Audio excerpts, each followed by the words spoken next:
Hello dear students. तो भाई एक क्वेश्चन है, Karl Pearson coefficient of skewness से रिलेटेड एक क्वेश्चन है ना। पहले इस क्वेश्चन को समझते हैं कि क्या पूछ रहा है और क्या दिया हुआ है। ये कह रहा है कि Karl Pearson's coefficient of skewness of a distribution is 0.32, यानी Karl Pearson coefficient of skewness किसी डिस्ट्रीब्यूशन का है, वो हमें दे रखा है 0.32। इट्स स्टैंडर्ड डिविएशन इज 6.5, यानी इसका स्टैंडर्ड डिविएशन भी हमको दे रखा है 6.5 एंड मीन इज 29.6। इसका हमको मीन दे रखा है, एक्स बार दे रखा है 29.6। Find the mode and the median of the distribution, यानी ये जितनी भी चीज़ें आपको दे रखी हैं इनके माध्यम से हमें ये बताना है कि find the mode and the median of the distribution. Mode और मीडियन को निकालना है, ठीक है। एक चीज़ और इसमें ऐड कर रहा है कि if the mode of the above is 24.8, यानी यदि इसका ऊपर जो भी डेटा हमको दे रखा है, जो भी इंफॉर्मेशन हमको दे रखी है, उसका मोड अगर 24.8 है, what will be the standard deviation. तो इसका स्टैंडर्ड डिविएशन क्या होगा। तो दो सवाल इसमें जुड़े हुए हैं। एक तो भाई जो भी गिवन इन्फॉर्मेशन है हम इसके आधार पर हम निकालेंगे, क्या निकालेंगे, एक तो मीडियन निकालेंगे और एक मोड निकालेंगे। पहला काम हमारा ये रहेगा। फिर दूसरा काम हमारा क्या रहेगा कि भाई मोड को वो कह रहा है कि अगर मोड 24.8 हो तो स्टैंडर्ड डिविएशन क्या होगा, ठीक है।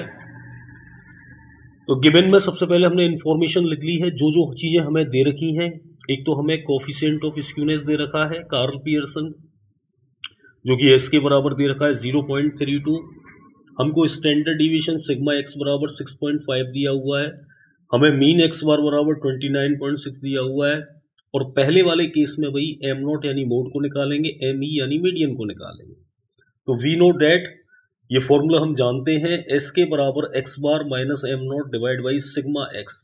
एक्स बार मीन है, एम नॉट मोड है और सिग्मा एक्स क्या है, स्टैंडर्ड डिविएशन, ठीक है। तो यहाँ पर एस के की वैल्यू लगा दी, जो भी हमको वैल्यू दे रखी है ये इसको हमने यहाँ पुट कर दी है।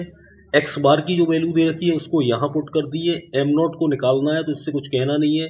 और सिग्मा एक्स हमारा स्टैंडर्ड डिवीजन ऑलरेडी हमारा दे रखा है। इसका मल्टीप्लाई भाई इधर कर दिया है 0.32 इंटू 6.5। इधर हमारा राइट में रह जाएगा 29.6 माइनस एम नॉट। यहाँ से एम नॉट को उठा के इधर ले जाएंगे और इसको उठा के इधर ले आएंगे, ठीक है। ये माइनस का हो जाएगा, ये प्लस का ऑलरेडी है। प्लस वाले को पहले लिख दो, माइनस वाले को बाद में लिख दो। इसको कैलकुलेट कर लेंगे, then you will get M naught is equal to 27.52। It is the mode. तो एक आंसर हमारा ये आ गया। अब इम्पेरिकल रिलेशन से हम फॉर्मूला जानते हैं कि what is the relation among median, mode and mean.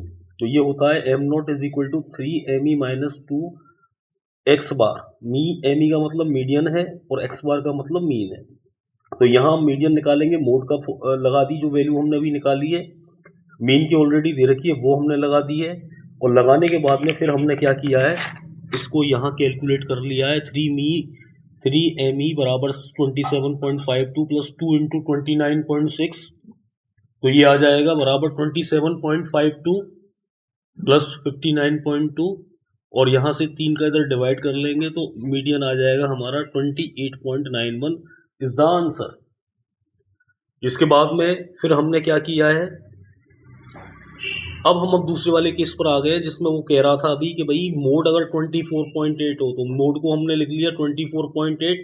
Standard division को हमें निकालना है, तो एस के तो हमें ऑलरेडी वही लिखेंगे जो दे रखा है, मीन जो दे रखा है वही लिखेंगे और मोड जो इसने अब दे रखा है वो लिखेंगे। और स्टैंडर्ड डिवीजन हमें निकालना, ये यहाँ जाएगा और ये यहाँ आएगा, ठीक है।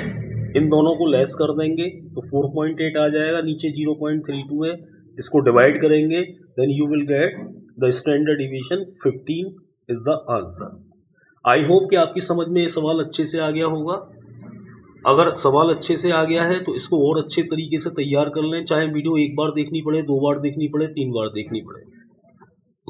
Thank you very much. मिलते हैं नेक्स्ट वीडियो में।